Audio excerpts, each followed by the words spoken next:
declare Prateek's time here with us as a success from an education perspective, because at the end of the day, as I talk to all of you, uh, it's the outcome that matters, and you work for an outcome.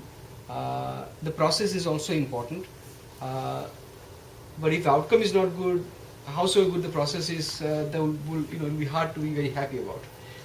Now that the outcome here is that Prateek had three very different offers, very that had, I think, very different possibilities for him, and he has chosen to accept the offer from IBM T.J. Watson as a research scientist, and we as Kno.e.sis can be nothing but very proud of that. So with that, let's hear from Prateek. You can sit there, or you will come here, or I want to record that for other students, basically, perspective. So I think the camera is focused here. Okay. I think it should be okay. I mean, needless to say, the fact that, like you mentioned, I had 3 different job offers actually from 3 different companies. Time over here was really productive. There are a lot of things which we place emphasis over here, which are extremely important, which at least based on my experience when it comes to industrial job interviews. For example, the heavy emphasis on good research and publications, internships, being able to communicate with others, and being able to explain it to them in their language, what people are looking for, being asked to present your research to people who are coming from industry as well as academia. All those things I found to be extremely important. And also, before I forget, the notion of networking with people in conferences, or even on, I mean, I'm not a big fan of Facebook or Twitter, but at least LinkedIn. All those things, they were extremely helpful for me. To give you some idea, at 3 companies from which I got offer was, one is IBM T.J. Watson Center, the other one was GE Global Research, and then the third one was, it's financial, and they're getting into search engine kind of space as well. It's called GFG. It's a Manhattan-based company, and they basically hire a whole bunch of experts, and these experts try to provide solutions to their problems.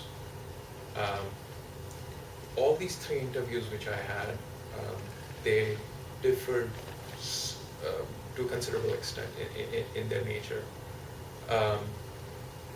So the interview which I had with IBM, it was a 2-day long interview, and each day the interview lasted from 8 in the morning till almost 5:30 in the evening. So you need, one of the things which definitely you can understand is the fact that you need to have enough stamina to last 9.5 hours. And it's easy to, you will think, you know what, it's fairly easy to do it. When you have to explain the same thing over and over again 10 times, by the time you have done it like 3rd or 4th time, you just want to basically give up and get out of it. But that's the thing which you clearly have to understand and imagine how to build up. Whether you take help of coffee, whether you take help of 5-hour energy, it's your thing. But I mean, I'm trying to basically give you the intricate details, because the way in which, at least in IBM, the IBM interview I had was, they make you talk. Usually what they do is, you will apply to a single job posting, but when you go over there, any group which has an opening, which might be even slightly interested in the stuff which you're doing, they'll make you talk to them. So you can imagine, like, even if you're talking to like 3 or 4 different groups, each group has at least, I would say, 5 members. And they will make you talk to every member, right from the junior most member till the manager, or even the manager's manager. And so, like in my case, I ended up talking to the guy who pretty much leads the entire project. So you have to also learn how to talk to people in their language. For example, if you're talking to manager's manager, he will not care about the fact that what precision figures you obtained. What he's going to care about the fact is, what can you do overall for the project which will allow it to sell into his superiors.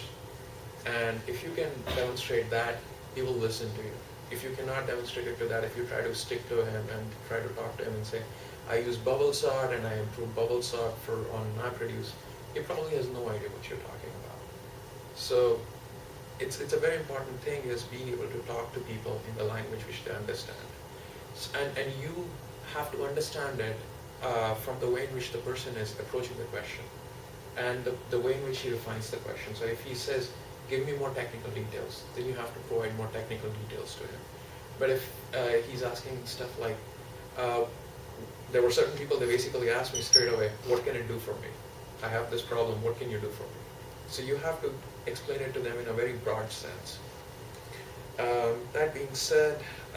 so would that some answer time saying, my problem may not do anything, but the skills I've gained can do something? Yes, so you have to somehow indicate in some way that if you're sitting in front of him, you definitely bring some value to the table. If you cannot demonstrate that, you're out. Because his attention span is very limited. He has maybe like 20 minutes, especially if you're talking to a very senior person, he has about 20 minutes. And you have to catch his attention in 20 minutes. And it's like, I don't know if any of you guys watch stand-up comedy, but if you don't get it in the first 5 minutes, it's over. You have to catch it in the first 5 minutes. So you have to, one of the things which I found extremely important was, usually they give you a list of the people you will be talking to. If they don't, then ask any of your interviewers, can you give me the list of the people you will be talking to? And once they give it to you, go and look at their background, see what they do, and try to basically have at least some kind of a map in your memory that this person has a business background, I have to talk to him in this kind of way, this person has that kind of background, I have to talk to him in this way. Internships are extremely helpful, extremely valuable, because even though most of you probably will be going for a research job, they will ask you stuff about, do you have any development experience? Because as a researcher, okay, granted you will be making prototype and you're not supposed to be, the hotshot coder that they would expect or they would interview you for. But at the same time, they want you to have enough understanding that if your solutions are not practical and a developer comes back to you and tells you that your solution is not practical because of these constraints of the language, you should be able to understand it and revise your solution on the basis of that. So it's extremely important that you have a good grasp of how to go about implementation and how to do it in an efficient and scalable way. Knowing current technology is extremely important. I did not directly use MapReduce or any of that stuff for a lot of my research, but at the same time when I went for my interviews, they definitely wanted to know if I was familiar with them, if I can implement them, or if I had some idea about how my research can benefit or how their problems can take advantage of it. So you definitely have to know the current technologies. Whether they have explicitly stated it in the advertisement or not doesn't matter. You still have to know it. Knowing pop culture is extremely important, especially if you're trying to convey an idea to a person. A lot of times I had to give examples of what a partonomical relationship is to a person who was from operating systems background. And I had no idea how to explain it if I start basically saying to him, hey, you know what, there's this nucleus, it's part of a cell and all that. You got to make it more interesting. You have to catch his attention. So you have to, I don't know, give him stories from pop culture or newspapers or something. When you're talking to them about examples, try to show them examples from their own company. My GE interview, I had 3 different stages. One was, the very first round was a phone interview. He's the director of the knowledge engineering lab. And he started asking me as to how the richer relationship identification works, such as patronymy and causality, can help out with their, I think he was asking me about the aviation turbines and all that stuff which they have in Milford over here, because they are working pretty closely with their facility over here. So I had to, at that spot, come up with examples to explain it to him that, look, all these parts which you procure from your individual manufacturers, they have to fit into a specific way, and if you have these relationships identified, you can say what kind of part will have what kind of impact on your engine. And he actually really liked the idea, because for him it was basically, I was telling him something, basically a problem for which they were looking for a solution for a really long time. So he really liked that idea, and he wanted me to continue elaborating on it as much as I can. And when I went back for my on-site interview over there in Albany, it was basically, he wanted me to dwell on it even more, and if I had developed any further ideas related to it.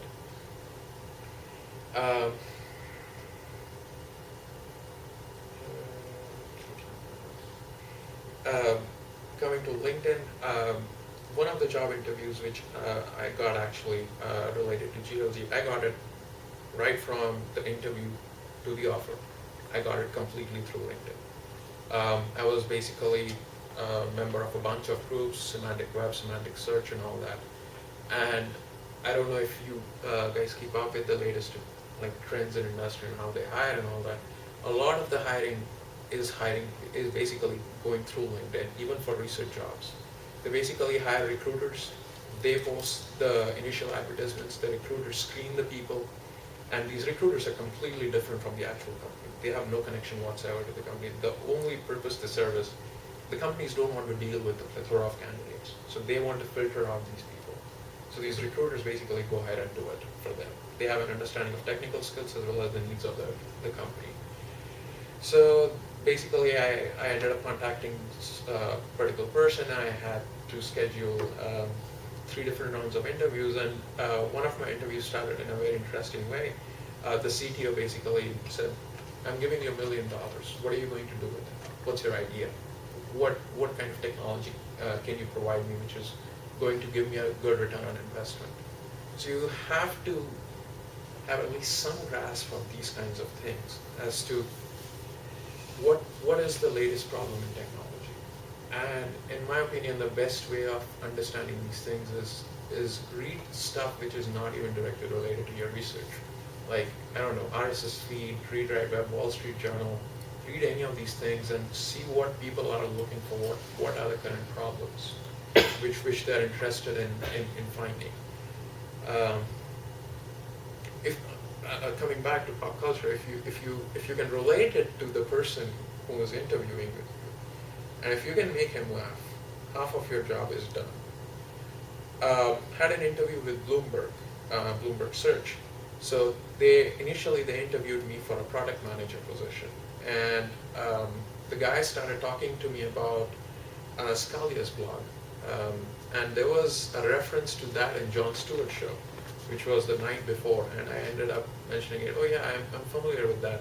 I heard it recently." And he was like, "Oh, you probably saw it on Jon Stewart." And the moment I said that, it was basically, he was like, "Yeah, he was on that particular show, and they were talking about that kind of stuff." So your interview, which usually is very tense, it becomes kind of very easy, and the interviewer can understand that besides being good at what you do, you also see what's going around you, and that is extremely important for these kinds of jobs, at least in my opinion.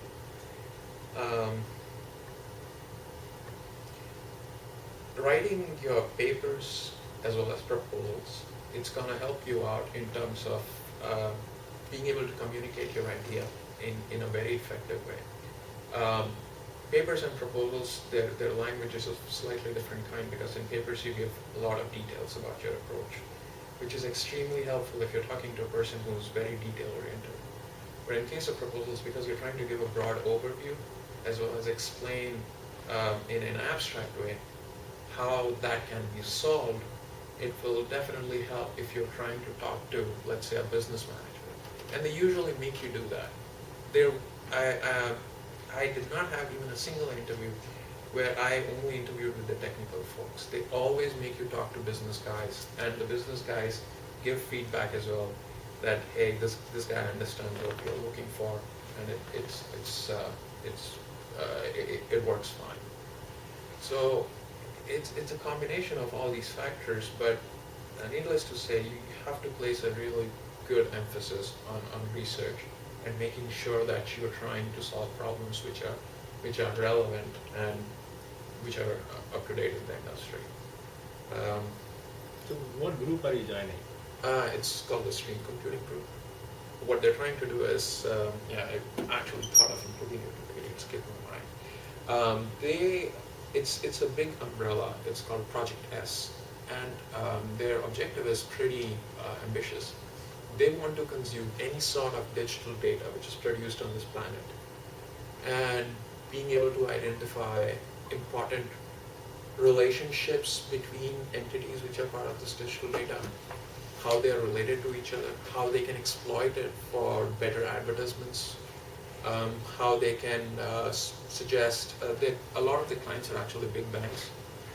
So how do you go and suggest these banks, like, if you follow these kinds of strategies, then you will be able to benefit on these accounts, because there is a certain relationship which exists between these entities and they're affecting each other in this following way. So that is why they actually wanted to bring me on the team, for the purpose of relationship identification and how to use other techniques for that stuff. My manager's a lady called Chitra Venkatramani. She's from Sunny actually, the same one which you went to. Storybook. Yeah, Storybook. If you guys have any questions, I'll have to answer. And before I forget, in both the cases of IBM as well as GE, if Dr. Shed had not sent out those emails, I don't think they would have given me a call so promptly. In both those cases, actually, like in case of IBM, the person who was initially hiring, he turned out to be, I think you knew him directly, Anand, and also he was an intern when Kunal was doing his internship. So that also helped me out a lot, because all Kunal had to do was write an email to him and tell him, look, he has been an intern with me twice.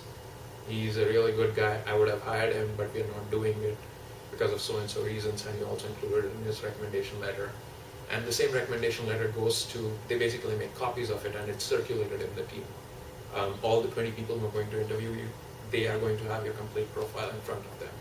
And usually they open it in front of you and they're like, okay, this is what it is. So for me, it was extremely important that he wrote those emails, as well as the fact that initially he put me in touch with Kunal when I went for my very first internship in 2008. What you do during your internship, that is another important thing, because for me, what I did in 2008 was this tool, which was requirement analysis tool, which was, I mean, I was second year student, barely knew a whole lot of stuff. But the fact that I could say that it was actually deployed in industrial setting for so many different client projects, that was a big selling point. Because it basically shows that besides thinking, you can also implement stuff which is scalable and which people can actually use. And you are, if you can do that, then for them you're basically bringing the best of both the worlds.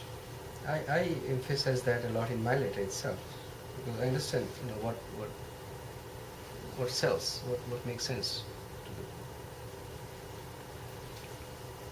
Any questions, I'll be happy to answer.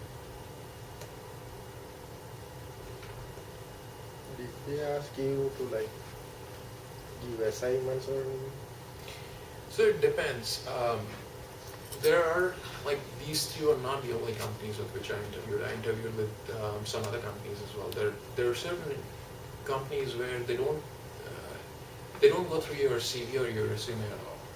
They are, it's their call. They are hiring. They can do whatever they want to.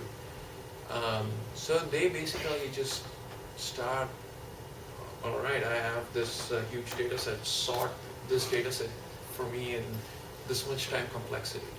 So I had those interviews as well. Actually, GLG, my very first round was like that. I also had an interview with, I don't know if you guys know VMware. It's a big company in virtualization. That's the only kind of interview they do. And there are certain companies which basically, they know that is not your area, but they'll keep harping on that only. You can look at it in a whole bunch of different ways.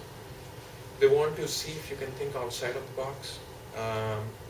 They probably didn't go through your CV or your resume, and they basically just found the PhD computer science, you can do the job.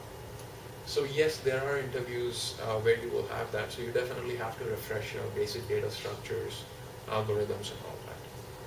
And I mean, the good thing is that most of those questions are actually recycled.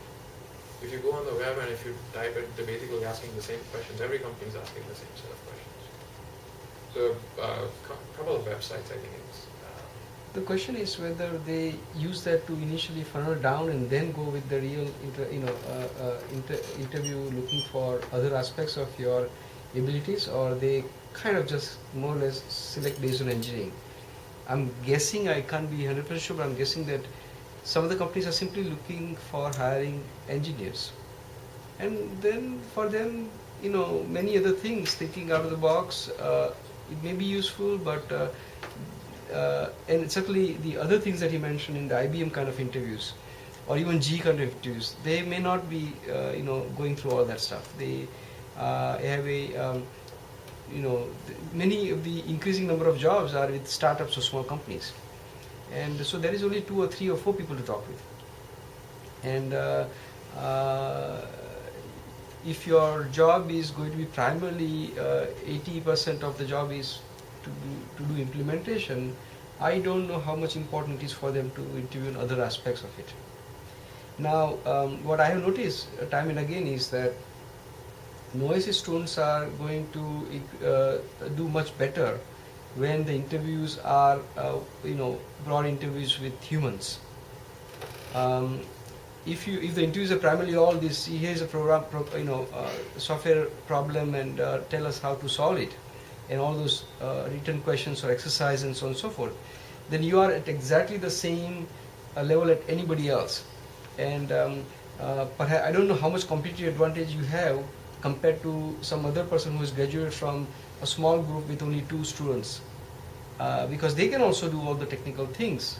They can do many of the things, and in fact, if at all, they would have spent most of the time doing technical work, and so they're probably even better refreshed than you are. In the end of the day, at least the kind of jobs that we try to prepare you for is more creative kind of jobs. Is the kind of jobs where you are more in charge of and where there is more design and architectural activities. And when there is more self-initiative.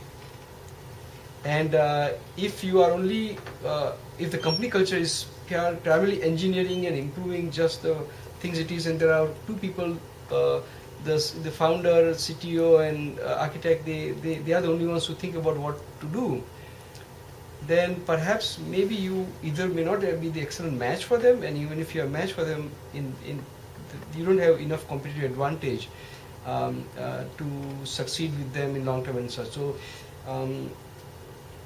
if you are given when you are ready to graduate, to get a sense of which companies to apply for and how do you get to them, that will be also another important thing. Otherwise you get into, so if you look at 10 interviews, I would guess that 8 are pure, going to involve the exercise, and because all these large companies like Google and Facebook and all, they always start with these exercises and these software related skills testing basically. I mean, both analytical skills and your basic foundations, I think, are pretty easy to figure out from data structure algorithm kind of question. Yeah. So they basically ask you stuff like, related to linked lists and all that. So I think some go for machine learning and other things. Those are too high powered, I think. Yeah. I mean, just basic trees, binary trees, things like that are actually pretty good to judge whether you understand the things well. Rather than just use APIs and not really have a good understanding. And a lot of times they're not even looking for the exact answer. A lot of times, 99% of the time, they're basically trying to see if you panic or if you can make your way through it. Because a lot of times the questions which they ask, they don't have a solution. I had it I would say almost 3 or 4 times. They were basically trying to see if I could think more than the exact solution. But on the other hand, that 1 out of 4, it also happens. A friend of mine, he interviewed with a startup last week, and the guy, he was asking him a question about tries, the data structure, And he just got stuck on it, like the guy won't budge from that question. So you also meet those kind of people, but I mean, life is unfair. You can't really do anything about it. It happens. I mean, he was rejected, he got another job. But you will definitely meet those kinds of people. In one of my interviews, there was one guy, he started asking me questions about machine learning. And I was explaining it using a terminology which he, I guess, wasn't a big fan of. And he just listened to my answer and then basically phrased it around, replaced the phrase, and says, this is the answer which I was looking for. And I said, okay, I mean, that's what you're looking for, I can't really do anything. Because I explained exactly the same thing using a different term. But so you will definitely have some of these rough experiences, both in case of internships as well as case of jobs. I think it's more brutal when you're going for internships, because during internships, one of the things which they're trying to do is they're trying to identify also potential future employees. So they tend to be more brutal in case of internships. In case of jobs, they also look at the fact you've finished all these courses, you're almost about to graduate with your degree, you probably have some level of understanding. So they give you some leeway. In case of internships, the leeway is usually a little less. So when did you start job hunting? So in my case, I actually was really lucky because I was in constant touch with guys from Accenture. So I was also asking them whenever I would talk to them about my research and stuff, about the kind of stuff they were doing in the company and when people start applying and all that. So I think I started just doing vaguely, I think like five months ago, I think. It takes a long time. It's really tedious. You get bored after a while, but I mean, there is no escape. I would say about the moment you know that you have enough papers and other things in order to graduate, I think that's the best time for you to at least start getting a sense of where you are with respect to market, whether you will be able to do it or not. And because you also have to let Dr. Sheth and other professors know, and if you have any industrial collaborations or contacts. Remember, those introduction mails won't go out until I'm on board, right? So it's really important. It's really important because and instead of applying to those online forms where you submit your application and you click and it's sent, you have to figure out a point of contact in the company. If those those online applications where you basically fill out all your details, this is what I heard from the folks I know at Accenture. A lot of times those are advertised just because they have to do it according to federal laws. They have to advertise the position. A lot of times actually they already know the person who's going to fill up that job, because the person might be an ex-intern, he might be a person who's already working within the company, is looking for a promotion, but because of federal laws, they have to advertise it. So you have to try your level best to figure out a point of contact within the company. And there's no better way than either talking to your advisor, or going on LinkedIn, trying to figure out if you can network with somebody over there. There are people who do open networking on LinkedIn. Basically, they are open to invitations, and a lot of these are pretty high-profile people. So you've got to go and basically see if they can help you out. Worst case, what's going to happen? They will say no. And the outcome, I don't think it would be any different, even if you had not approached that person. But, you have to figure out the right way to approach them as well. How to shape your email, how to write your email. Basic stuff. Don't include typos.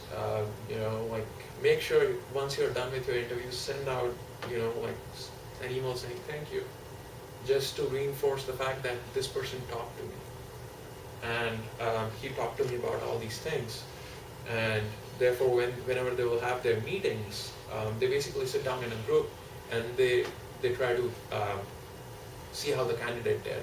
I was lucky because during 2 of my internships at Accenture, they were hiring at that time. And one of the things for which I really thank both Peter and Kno was they made sure I was included in those meetings. I didn't have a role. I wasn't giving any feedback. But they just wanted me to sit down and observe the process of how this hiring goes. The kind of things which people notice about you. I know in one case there was this person, you actually collaborated with him in the past. He interviewed at Accenture. He went there and he showed some, I don't know, his wallpaper or something was a very weird cartoon or something. And there were certain people who took note of it. And the meeting actually started on that note. You cannot afford to do that kind of stuff. If you basically, because a lot of these companies, they're consulting companies. They don't have the opportunity to mess up their relationship with a client just because you do not behave in an appropriate way. I mean, granted, you're a researcher, you have some amount of freedom, but when it comes to client, you don't have any freedom. The client is paying them the money. They have to do as the client expects them to. With some level of flexibility, but not that kind. So, basically, having a sense of how the hiring process goes is extremely helpful. So, whenever you guys, or if you have already had industrial internships, stay in touch with those people. Just because your internship is over, it doesn't mean that you have to burn the bridges. Those people are extremely important because in my case, when I had to get 3 reference letters for IBM, 2 were from here, Dr. Shen and Pascal, and then there was 1 from Kno. So it was basically a good mix of 2 people who know me from my academic background, and then there's 1 person who knows me from my industrial background. And also, when I went for Watson, when they send out those emails, it has a list of all your publications and stuff. And your publications are basically telling who your collaborators are. One of the guys at Watson happened to be Peter's classmate. And he sent an email to Peter saying, I see one of your interns is actually interviewing with our group. What is your take on this guy? And Peter, I didn't ask for his recommendation letter because they only needed 3, but he gave a really strong recommendation. And he also ended up telling me that, look, there's a guy over there, he's my ex-classmate, he's working in this and this group. When I went for my interview, they introduced me to this guy and he was like, I've heard really good things about you. And he said it in front of my host, who was Anand. So when, you have a person who he has not met you, and the first thing he says is, I've heard really good things about you. It's very, very helpful for your overall result. Because he was saying it in front of my host, and host actually plays a really big factor. And that was another insider tip which I got from Kno.e.sis. Make sure any interview you go to, try to be friends with your host. Your host is your best thing for getting the job. If you end up annoying your host in any way, he's not gonna endorse you. Because your host is the person, let me clarify, the person most of these companies, they don't let you just walk in and, hey, this is the office, you go in there. What they have is a person who's going to meet you outside, and he's going to take you inside. He's going to, basically, he will be like your chaperone. He will take you from one office to another. He will sit with you over lunch. He will sit with you over dinner. And he's going to basically, if he's helpful enough, he will actually tell you, he will go over your slides and tell you, this person has this kind of interest, so emphasize on this point. This person is not going to like this, so remove this slide. So you have to make sure that the person who's your host, you do not annoy him. Don't try to show it off that you know everything or anything. Try to be humble, try to be nice, try to be polite with that guy. My case, my host was Anand, who, like I said, Dr. Shet knew him, Kunal knew him, so it was really easy for me. But even in case of GE, where I did not have any connection at all, I ended up meeting him, and then there were a lot of things, even besides work, like sports and all that, which I could talk to him, and that was extremely helpful. So, interaction with your host, you have been behaving yourself all day. And they basically get the feedback from the other people. They will, I mean, you can call it an interview because usually they will ask you to come like 30 minutes before your interview, and they will sit down, usually over breakfast, and they will talk to you what your research is, what you have been doing, and where do you see yourself and all that. And there are certain common questions which you will, I pretty much faced in all 3 of my interviews.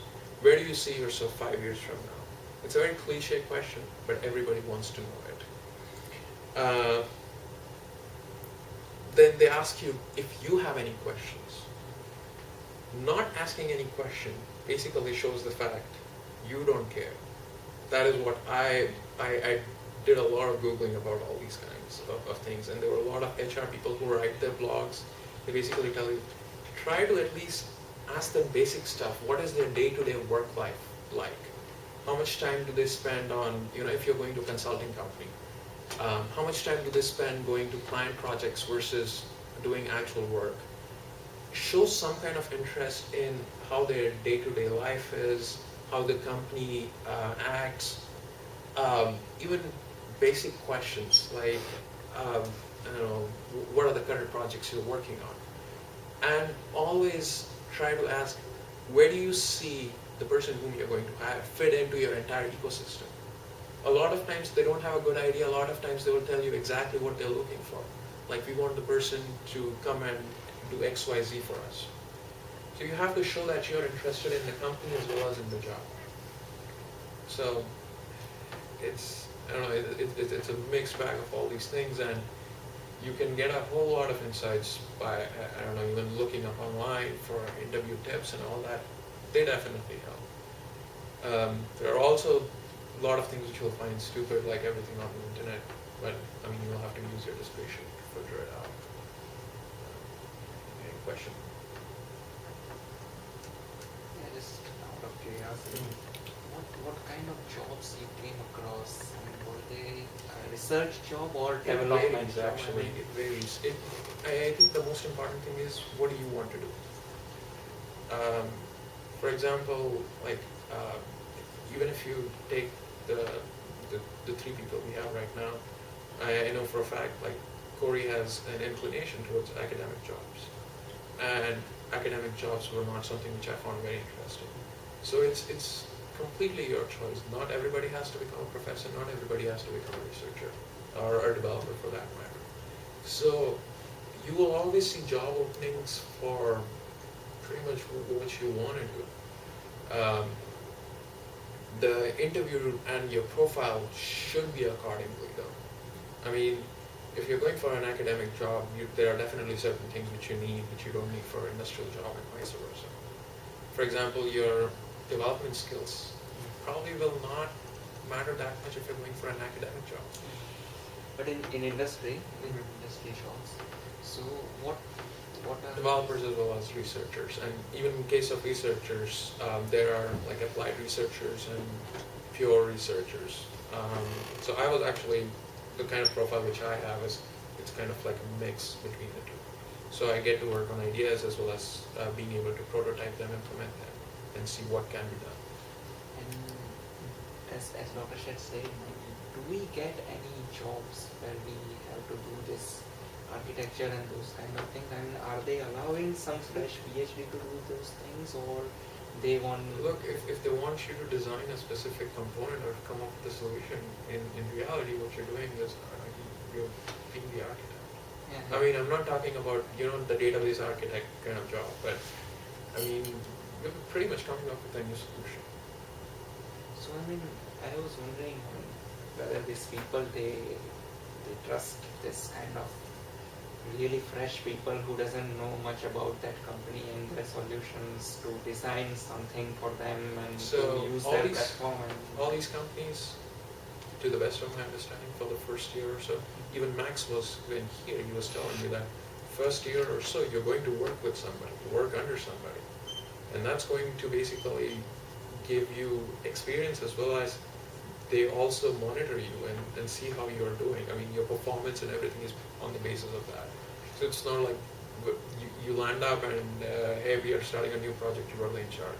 It doesn't work like that. So it's like we have to fight hard after getting into that to I think let me make some important notice. If you are in this PhD program, especially working in this group, and you are worried about what jobs are there and going to target you for that, then you're in wrong business. No, it's I just wanted to have. Right, but this is important to understand that when you're investing 5-6 years here, and it is not an easy 5-6 years here, you guys know and compare with your other colleagues that are not in our group, and you can see that there's a lot more intensity here, a lot more expectations here. It's a hard life and challenging life, and if you're going to do that, you better come with something of your own. That you are not successful if you don't know what you want and then are reasonably successful in achieving that. So I really don't care whether you want to be academician or you want to be industry researcher or you want to go and become an architect and developer and very good developer and designer. We have all the choices, and the good thing about our group is that we have all the we can give you the opportunity to shape in all those different ways. Few places students get to play such an important role in learn how much about writing proposals. I'm building a proposal right now, and Hemant and Lou are relatively independently interacting with the collaborators. So the skill you have the opportunity to develop the profile that you want to target. So that is what you need to work towards. And then when you are ready to go there, then that's what you need to seek and try to achieve that. So far we have had very good success in people meeting that particular profile that they were looking for. Satya was absolutely sure he only wanted to go to academia, nothing else. So he would have taken postdoc, not interviewed for industry at all. He didn't interview completely. So and thankfully he got it. But and Rama was exactly the same way. He only wanted to go to academia, and he got it. So but to get the thing too is that to achieve your goal is not that easy. So set your goal, and then many years of effort goes into that. Here in Prateek's conversation, he recalls something that happened in the second year, the internship after second year. Think about it. 3 years ahead, 3 or 4 years, 4 years earlier, right? So he's 6 years here, in 2 years, 4 years ahead that he had put in a seed that is bearing the fruit. So you have to do this, over the whole period of time. And in fact, when I am giving you certain, when you see certain opportunities and certain things, I'm totally okay with your questioning why it is. But yesterday I was telling to our social media team about a whole lot of inside detail about the startups. Even how do you get funding, how people value startup, and how investors value startup. And you might, sometimes you might think, what is that to do with me? But you might be surprised that it might come to the case where, indeed, you're best suited for a startup kind of job.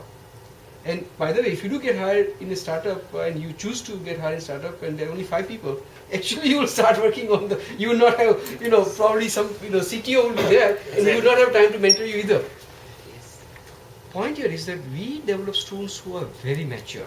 You listen to what Prateek is saying, and so many other things that you notice. This is not, he didn't limit him. How much time did he devote to just the work that he did narrowly in technical sense and the paper publication? Very little. It is necessary but far, far from sufficient. So there's so many other things you do. You get, indirectly or directly, Ashutosh will get kind of somehow, if he work with EasyDI on something that he's working on, or Sujan, for example, is there. He's getting, really hands-on experience to a sort of startup environment right now. And the interesting is that working in a startup, he has a paper in BIBM. So the world is, so you have to focus on the develop. You have to kind of get a sense of where you want to go. Then we have a lot of flexibility also, which is very unusual. Last year, so I wanted, and we all expected that Hori would graduate this year. And last year, he said that he wants to change his, he decided his objective and he wants to target academia, and then we decided that the best option is to extend that year and do several XYZ things. Now see what happened in this XYZ. 1 year he extended, he got to give keynote talk at an international event. He is program chair, main program chair in a way of an international workshop, SSN. And I can go on. And that he has paper in ISWC. This all happened with one extension year. And now if you think in the context of academic job, we were able to put in substantially important things by, I think he'll be accredited to academic job. And he's working on proposal. He's working both, he worked on NSF proposal and he's working on NIS proposal. And he's gaining the experience now. In the competitive environment, we may or may not get funded, but nevertheless, he has that experience. He will talk about it. He knows, and I can write in my letter that he has done that, and indeed we got decent reviews, or this is what he did. And even to do this, I had a flexibility of extending a year. This is not something available elsewhere. We are extending Ajit's thing by graduation deliberately. I mean, you can get some job, but after 5 years, 6 years, I want you to get the job that you want. So if that takes 1 quarter extra, well, so we'll figure out the money. I don't know how much it is, but anyway. So this is a very special, system where how many people are getting hired at TJ Watson? Yeah, so that's it. I mean, I consider very few. this I think it's handful. It's they're actually, because they're moving from Hawthorne to Yorktown, so I think they're probably even trying to consolidate some of this stuff. Because I won't be going to Hawthorne, I'll actually be going to Yorktown. Originally it was supposed to be Yorktown. So it's they had at that time, I think, like 2 openings, if I remember correctly, in this kind of area. Yeah, I mean the whole IBM research would have a handful of openings, and in your area there'll be 1, 2, 3. And how many people on paper would qualify for applying for the job? Quite a few. Quite a few. So then all the things it takes, I'm pretty sure that for this option, a person from Cornell, if he was in that area, would have applied, right? Even if it's a backup to academia job that he wanted to do, right? And the point here is, and yet you had to do that. I mean, we know from the places. I don't know exactly who else interviewed for this job. Probably I'll try to find out later on when I kind of informally touch bases with the things. You see, for example, every time you guys do interview, I have talked to person you are interviewing. You are doing internship before. Most of the time, I made the connections. I have talked to them during, and I have talked to them after. Right? And there is. The person feels that look, the advisor is intimately interested in this whole point, and they are totally engaged. And the good thing is that it usually works out because the students are doing well. If I was just trying to push, but the student himself was not good, it would not happen, right? But it works out. So with such a few number of jobs, people are looking for a lot of different things. And so what I think Prateek captured, that sustaining power for 2 days of 9-10 hours of interactions. In some cases, you even have the dinner. In many cases, you didn't. Dinner first. So you really actually at dinner also there will be 2-3 people who may end up putting comments on the actual hiring process, and that is a very important thing. At the dinner, I mean, there are small things like how do you use fork and knife is also important, especially not so important in the sense that you will be perfect, but you should not be so out of the things where you just don't know how to use them, right? So we have that kind of dinner here, and people go there. There are many little things that I won't talk here now, but on one-on-one I'll talk to many of you, and I'll talk to many of you if you go out. The cases where, in 1 or 2 exceptional cases where our students fail when they have not done these things. But I can say for sure it's because they have chosen not to take the advice and all the training, and they insisted on their own old ways, and they fail. No, the sole purpose for asking this question, I just wanted to see where exactly this things are going on in USA, and But so, the thing is, it is also the thing is, it is changing drastically. okay. Let me tell So- you this other example. So, just 5 years ago, IBM research was hiring many more people than they are hiring now. Now, for every 10 people they hire in India and China, they hire one here. So the number of people they hire in US is much less. One of you, for example, you graduate and you want to get a job in IBM Research India, that's easier, and I can make you easily the contacts, and there's a good chance that you'll at least get an interview, and then it's up to you. But the number of US hires is much less. Now my feeling is that when you are putting all this work and you are willing to work hard, then I hope that you can decide rather than you have to be forced to do what is available. So rather than focusing at this stage on what is available, except you need to do more other strategic thinking. For example, here is what I forecast now for somebody like you who is in first and second year, that the kind of job in IBM kind of job will be even less 5 years from now, almost to the extent of that not being there, and the chance that you will have to be ready to work for smaller companies will be much higher. Okay, and that because what would happen is a smaller company will incubate in US with the strong talent, but they will grow outside. When they are expanding operationally, they will go outside US. Right? That's what IBM is doing. That's what the large companies, that's what they are doing. So G is doing that, and many other companies. So the mindset, the hiring process is different for them. So when yesterday I talked to this tutorist team about stuff, in a way, in the back of my mind, I am taking my bet now. I'm choosing the bets now and preparing them for this thing. Why am I spending the time about entrepreneurship at this stage when they will say, oh, this structure is, we have this paper due. Lou must be thinking in her mind that I have this paper due, with Venbo in less than 2 weeks, and I don't have time for this. I'm sure. Were you thinking of that or not? See, I know what they're thinking, and yet I have to do what I have to do to get you successful. Right? So to prepare and to know what is important. For example, I have told you that you don't need 20 papers.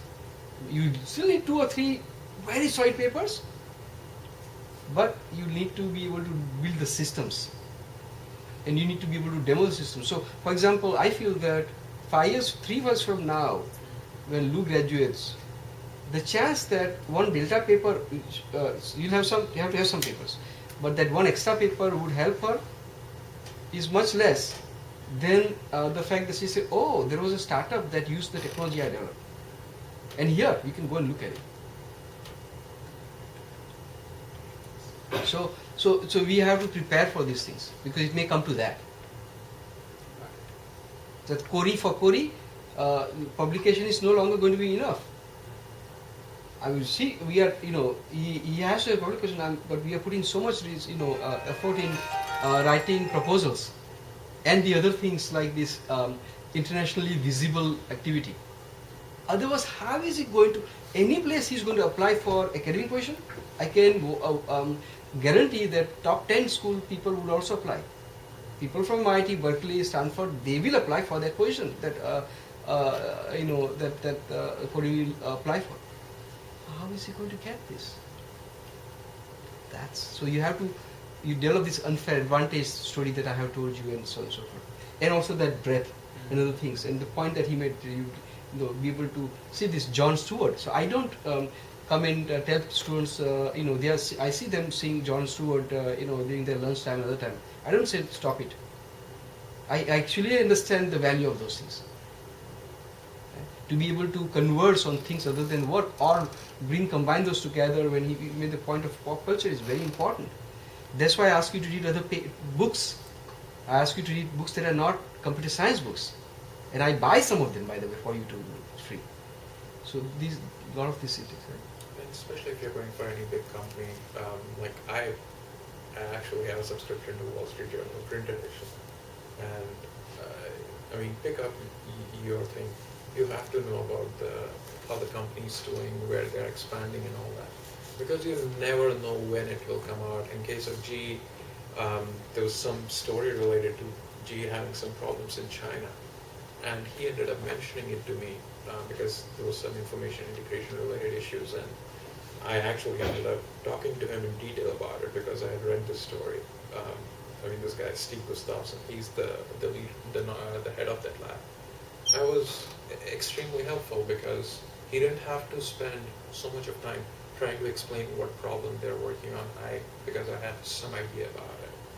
So, it's an old wisdom, but read newspapers. I used to subscribe to Wall Street Journal, but none of you read it. At least that is what I noticed. So I stopped it. I had Economics Time also. So, but sometimes it's just not possible to. Actually, university gives free newspapers to student union.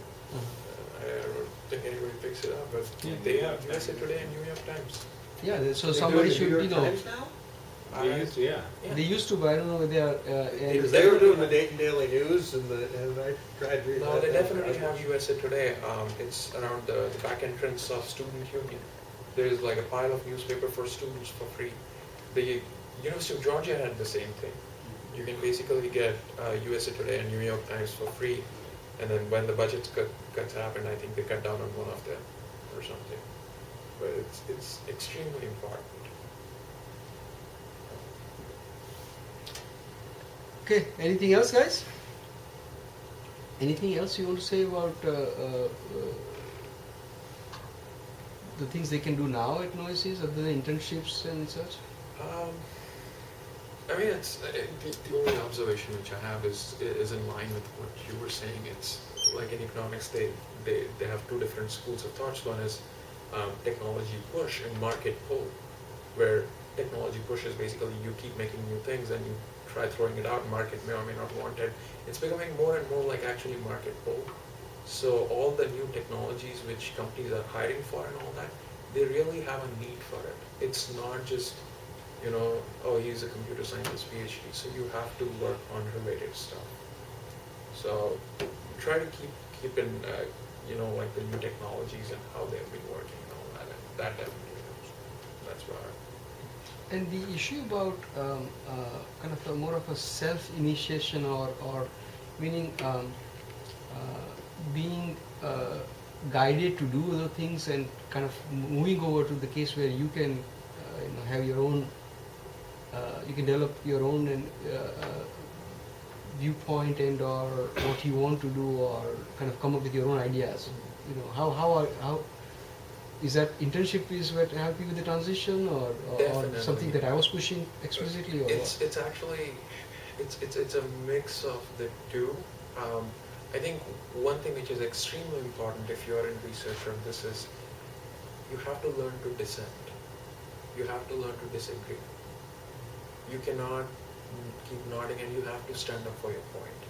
So it's definitely something which I picked up both from the environment within the lab, because when I joined I had other seniors and Dr. Shade and all that, and as well as during my interaction with folks from Accenture, Peter and Kunal, and it was extremely important to learn how to basically initiate something, as well as the fact if somebody comes and tells you it's wrong, if you are really wrong, then accept it. If you're not wrong, then you have to learn to stand up for it and fight for it. Because if you cannot argue, then what are you going to do when you're in research? So this is very important. I'm getting I'm 50 plus and sort of I may get set into the ways, but I do know for sure that I cannot be right in all the cases. So I have had such students that disagree, and if they disagree for the reason, I step back and I say, good, go and try and do what you want, and I accept that, and I accept their point of view if they are correct. So they need to be able to argue and explain why, but there is absolutely no reason why you would necessarily wait first of all for your advisor's guidance on doing everything. You have to come up with ideas more and more, because remember you have to become individual researcher. When you are graduating, you are able to. He should be able to come up with the idea with his own. he should be able to say what next is. I can't tell, I should not be telling him what is next in his area of research and or his area of expertise. I mean, he spent so much more time thinking about it than compared to me. I have spent a small fragment of my time, right? So we are training you to be very independent researchers. So many of you, particularly those of you come from a very different educational system. In India, in China, in Sri Lanka, teacher is always right, or even if he's wrong, he never listens. You can never go to a teacher and say something that, and in fact they would, many teachers just don't want to meet you because they are afraid they cannot even stand up to discussion with you. When this happens all the time, right? And the only thing they can do is to teach their clothes. But they don't want to be confronted by even students. This is what is the problem there, right? So I have a student from DICT, and he tells me that, no, I think neither of you actually, but say that, or maybe one of you, but say that, I sent email to the professor and I don't hear back. Or say I don't have time. How many times have you heard from me that I don't have time? It's usually you coming around and, hey, what's going on? So you have to. This is not going to be one-way thing where advisors will say, no, I want you to develop your own ideas. I want you to stand up to your ideas. I want you to defend that, especially on the technical ideas. I want you to still be, really listen to some advice in that. It just so happens that I have very often placed right bets. So I will tell you that in a strategic sense, meaning where the technology is going, broadly speaking. For example, I told you that we are kind of not in hardcore semantic web, and or I told so we are making that bet, right? I told you now that we are in a post-social web even. Just you will see now if you look at media, you will see increasing discussion that the social media bubble burst happened, right?